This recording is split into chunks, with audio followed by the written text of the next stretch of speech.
சித்திரை கனி காணுதல் எப்படி அப்படின்றதுக்கான முழு விளக்கம் தான் இப்போ தரப்போகிறேன். ஏன் அப்படின்னா நானாவே செய்முறையாக செய்திருக்கேன். ஒரு 2 நாளைக்கு முன்னாடி நான் வந்து பார்த்தீங்கன்னா வீடியோ போட்டிருந்தேன். இந்த மாதிரி சித்திரை கனி காணுதல் அப்படின்னு சொல்லிட்டு ஸ்பீச்சாக தான் கொடுத்துருந்தேன். நம்மளே ஃபாலோ பண்ணி போடணும் அப்படின்றதுக்காக தான் ஒரு பேச்சோட நிறுத்தலை நான் செய்து காட்டியிருக்கேன். ஏன்னா நார்மலாக வந்து ஒரு ஹவுஸ் ஒய்ஃபாக இருந்து இதெல்லாம் செய்கிறது பிரச்சனை கிடையாது.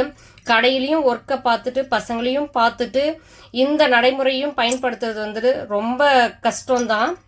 ஏன் அப்படின்னா வேலைக்கு போகிறவங்களுக்கு கண்டிப்பாக தெரியும். இதுதான் நம்ம வீடியோ ஃபஸ்ட் டைம் பார்க்குறீங்க அப்படின்னா லைக் பண்ணி ஷேர் பண்ணி சப்ஸ்கிரைப் பண்ணி சப்போர்ட் பண்ணுங்கள். நான் வந்து பார்த்தீங்கன்னா கடையிலிருந்து 10 மணிக்கு நைட்டு 10 மணிக்கு தான் போனேன். சனிக்கிழமை நைட்டு 10 மணிக்கு. ஏன் அப்படின்னா என்னைக்கு நம்ம ஒரு வேலை சீக்கிரமாக செய்யணும்னு நினைக்கிறோமோ அன்னைக்கு தான் லேட் ஆகும். எப்படி ஒரு விஷயம் வந்து பார்த்தீங்கன்னா அதை மறக்கவே கூடாது அப்படின்னா அதை தான் நம்ம மறந்துருப்போம். அந்த மாதிரி தான் நான் வந்து எதனா ஒரு வேலை செய்யணும் அப்படின்னா அன்னைக்கு தான் லேட் ஆகும். 10 மணிக்கு போயிட்டு வீடெல்லாம் க்ளீன் பண்ணிவிட்டு கடையெல்லாம் க்ளீன் பண்ணிட்டு அதுக்கப்புறம் பூஜை பாத்திரம்லாம் தேய்ச்சி அதை பாருங்க எல்லாமே நைட்டே வந்து பார்த்தீங்கன்னா அரேஞ்ச் பண்ணி வச்சுட்டேன். பொட்டெல்லாம் கூட வந்து பார்த்தீங்கன்னா வச்சுட்டு அதுக்கப்புறம் எல்லா சாமிக்குமே பொட்டு வச்சேன். ஏன்னா ஒரு காமாட்சி அம்மன் விளக்கு மட்டும் கிடையாது, என் கையில் நிறைய சாமிகள் இருக்கு. எல்லாத்துக்குமே வந்து பார்த்தீங்கன்னா நான் 1 by 1 வச்சுட்டு கம்ப்ளீட் பண்ணி நைட்டோட நைட்டாக கம்ப்ளீட் பண்ணிட்டேன். காமாட்சி அம்மன் விளக்கு வந்து பார்த்தீங்கன்னா ஏற்றிருந்த நைட்டு வந்து பார்த்தீங்கன்னா இதை பாருங்கள் டைம் வந்து பார்த்தீங்கன்னா 12:15. இன்னேத்திக்கும் என் பையன் வந்து தூங்கலை, என் கூடயே வந்து சேட்டை பண்ணிட்டு இருந்தான். இதை பாருங்கள் அந்த சேட்டையை நீங்கள் இப்போ பார்ப்பீங்க. நான் வந்து பார்த்தீங்கன்னா இந்த விநாயகர் தட்டை தான் எடுத்துக்கிட்டேன். ஃபர்ஸ்ட் நான் வச்சது வந்து பார்த்தீங்கன்னா வெற்றிலை பாக்கு எடுத்துக்கிட்டேன். ஏன் அப்படின்னா கனி காணுறதுக்கு என்னென்ன வைக்கணும் அப்படின்னு சொல்லிட்டு நிறைய பேருக்கு சந்தேகம் இருக்கும். எங்கள் வீட்டில் என்ன இருக்கோ அதை நான் வச்சிருக்கேன். நிறைய பேர் நிறைய ஃப்ரூட்ஸு அதெல்லாம் கூட விற்பாங்க. என் கையில் என்ன இருக்கோ அதை எளிய முறையில் நான் செய்திருக்கேன். ஏன்னா எல்லா நாளும் ஒரே நாளாக போயிட்டுருக்கு. ஏதாவது ஒரு மாற்றம் உண்டாகணும்னா கண்டிப்பாக நம்ம கையில் ஒரு மாற்றம் இருக்கணும். அதனால தான் நான் இவ்வளோ கஷ்டத்துலேயும் வந்து பார்த்தீங்க அப்படின்னா நைட்டெல்லாம் வேலை செஞ்சு இதை கம்ப்ளீட் பண்ணியிருக்கேன். அதை பாருங்கள், நான் ரூபா கட்டு வந்து பார்த்தீங்கன்னா 20 ரூபா கட்டாக வந்து பார்த்தீங்கன்னா நான் வச்சுருந்தேன் முன்னாடியே வந்து அதை தான் நான் வச்சுருந்தேன். அதுக்கப்புறம் வந்து அந்த 100 ரூபா தாள் வந்து ஒரு 2 வச்சுருந்தேன். ஏன்னா புத்தாண்டு அன்னைக்கு உங்கள் சொந்தக்காருக்கு பசங்களுக்கு யாருக்காவது காசை வந்து கொடுக்கணும் அப்படின்றதுக்காக நான் அந்த தாளை வந்து எங்கள் மாமியார் கொடுக்கறதுக்காக தான் வச்சுருக்கேன். அதை பாருங்கள், சில்லறையும் வந்து பார்த்திங்கன்னா நான் எப்பயுமே வச்சுருப்பேன். ஏன்னா பணம் வந்து வற்றாமல் இருக்கணும் வீட்டில் அப்படின்றதுக்காக, மகாலட்சுமி கலாச்சாரம் எப்பயுமே இருக்கணும் அப்படின்றதுக்காக நான் சில்லறையாக வச்சுருப்பேன். அதுக்கப்புறம் என் கையில் கோல்டு செயினோ கம்பலோ அந்த மாதிரியெல்லாம் இப்போதைக்கு எனக்கு கையில் எதுவும் இல்லை. அதனால் கோல்டு காயின் வச்சுருந்தேன். அதுக்கப்புறம் வெள்ளி காயின் என் கையில் இருந்தது, கிஃப்டாக வந்தது, அதையுமே நான் வச்சுருந்தேன். அதுக்கப்புறம் எங்கள் கல்யாணத்துக்காக அந்த லக்ஷ்மி சிலை ஒன்று வச்சுருக்கேன் பார்த்தீங்களா வெளியில், அது வந்து எங்கள் கல்யாணத்துக்கு கிஃப்டாக கொடுத்துருந்தாங்க ஒருத்தர். அதுக்கப்புறம் வந்து பார்த்தீங்கன்னா முக்கனி சொல்லியிருந்தேன். நான் வாழைப்பழம் மாம்பழம் கிடைக்காதனால நான் மாங்காய் வச்சுருந்தேன். அதுக்கப்புறம் வந்து பலாப்பழம் கிடைக்கல, நாங்கள் போகிற அந்த நைட்டுக்குள்ளே வந்து க்ளோஸ் பண்ணிட்டு இருந்தாங்க கடையெல்லாம். அதுக்கப்புறம் எலும்பிச்சப்பழம் வச்சுருந்தேன். ஏன் அப்படின்னா இல்லாத நினச்சி ரொம்ப கஷ்டப்படுறத விட இருக்கிறத வச்சு சந்தோஷமாக வாழணும் அப்படின்றதுக்காக தான். ஸோ இருக்கிறத வச்சு நான் மேனேஜ் பண்ணி வச்சுருக்கேன்.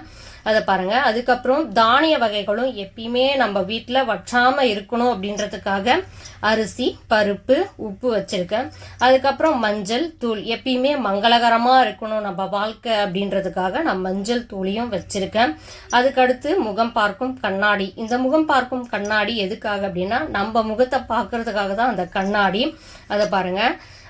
அதுக்கப்புறம் பச்சை கற்பூரம் அப்படின்னு சொல்லுவாங்க, அந்த பச்சை கற்பூரமே நான் வச்சுருக்கேன். எதுக்காக அந்த பச்சை கற்பூரம் யூஸ் பண்ணுறாங்க அப்படின்னா செல்வத்தோட நீங்கள் அந்த காயின்ஸோ கட்டு நோட்டோ எது கூடயுமே நீங்கள் அந்த பச்சை கற்பூரத்தை வைக்கும்போது பணம் இன்னும் சேர்த்து ஈர்க்கும் அப்படின்றதுக்காக தான் அந்த பச்சை கற்பூரத்தை வச்சுருக்கேன். அதுக்கடுத்து நான் காலையில் நைட்டு தூங்க போயிட்டேன். காலையில் 4:30 to 6 பிரம்ம முகூர்த்தத்தில் எழுந்து நான் வந்து பார்த்தீங்கன்னா அந்த கனி காணுதல் பார்த்தேன். எப்படி அப்படின்னா ஃபஸ்ட்டு வந்து பார்த்தீங்கன்னா நான் மஞ்சள் குங்குமத்தை தான் பார்த்தேன்.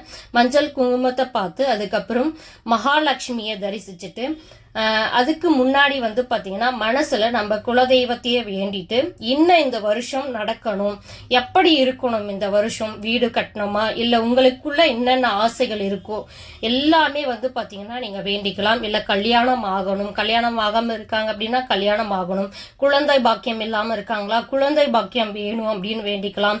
இல்லை நாங்க வீடு கட்டணும், நிறைய செல்வம் சேரணும், 16 செல்வமும் பெற்று பெருவாழ்வு வாழ வேண்டும், இப்படி சிம்பிளா கூட நீங்க வேண்டிக்கலாம்.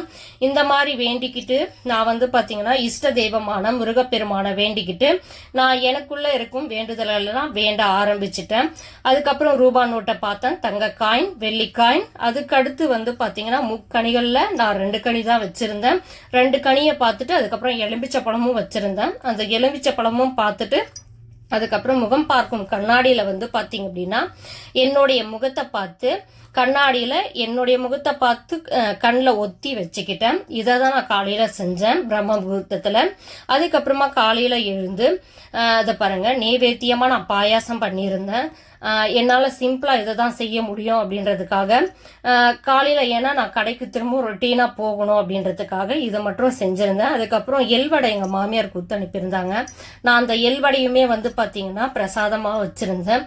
வாழைப்பழம், அதுக்கப்புறம் தேங்காய் உடைச்சி கற்பூரம் ஏற்றி ஊதுவத்தி காட்டி வச்சிருந்தேன். அதை பாருங்க நான் நைட்ல எடுத்ததுனால உங்களுக்கு இருட்டா இருந்தது அந்த பூஜை ரூம் வந்து பாத்தீங்கன்னா. காலையில அப்படின்றதுனால எவ்வளவு பிரைட்டா இருக்கு பாருங்க.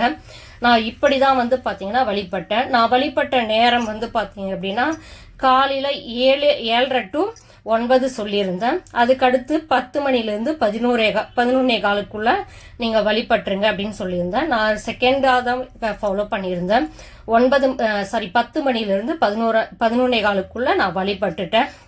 நீங்க எந்த டைம்ல இந்த சித்திரை கனியை வழிபட்டீங்க அப்படின்றத கமெண்ட் பாக்ஸ்ல கமெண்ட் பண்ணுங்க. நீங்க எப்படி ஃபாலோ பண்ணியிருந்தீங்க அப்படின்றதையும் கமெண்ட் பாக்ஸ்ல கமெண்ட் பண்ணுங்க. இந்த வீடியோ பிடிச்சிருக்கும்னு நான் நினைக்கிறேன்.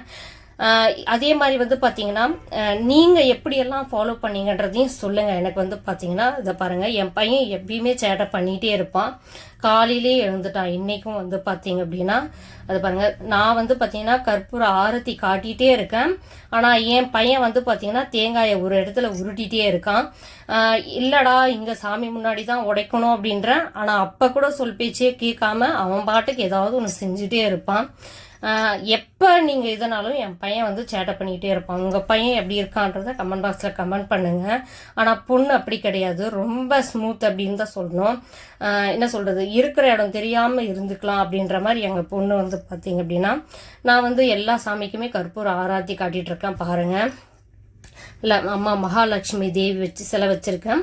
அப்புறம் விநாயகர் சிலை வச்சுருக்கேன். அதுக்கப்புறம் சரஸ்வதி தேவி சிலை வச்சுருக்கேன். அப்புறம் விநாயகரே வந்து பார்த்தீங்கன்னா ஒரு சின்ன சின்ன விநாயகராக வச்சுருக்கேன். அப்புறம் முருக வேல் வச்சுருக்கேங்க. அதுக்கப்புறம் கோமாதா தேவியை வச்சுருக்கேன். அதுக்கப்புறம் தனக்குண்ட கிங்கை அம்மன் வச்சுருக்கேங்க. அதுக்கப்புறம் சிலை வடிவில் இதெல்லாமே வச்சுருக்கேன் பூஜை ரூமில் வந்து பார்த்தீங்க அப்படின்னா. அதுக்கப்புறம் அன்னபூரணி தாய் வந்து பார்த்தீங்கன்னா அரிசி போட்டு ஒரு கிண்ணத்தில் வச்சுருக்கேங்க. இதெல்லாம் உங்களுக்கு தெரியும்னு நினைக்கிறேன். அதுக்கப்புறம் குபேர படி இருக்கு. குபேர படிக்கு அடுத்து வந்து பார்த்தீங்கன்னா குபேர விளக்கும் இருக்கு. எங்களை குபேர விளக்கையுமே வச்சிருக்கேன் நான். இந்த வருஷம் உங்க எல்லாருக்குமே நல்லா இருக்கும்னு நான் நினைக்கிறேன். இந்த வீடியோ உங்களுக்கு ஃபுல்லா பிடிச்சிருக்குன்னு நினைக்கிறேன். லைக் பண்ணி, ஷேர் பண்ணி, சப்ஸ்கிரைப் பண்ணி சப்போர்ட் பண்ணுங்க. ஓகே பாய், அடுத்த வீடியோல பார்க்கலாம்.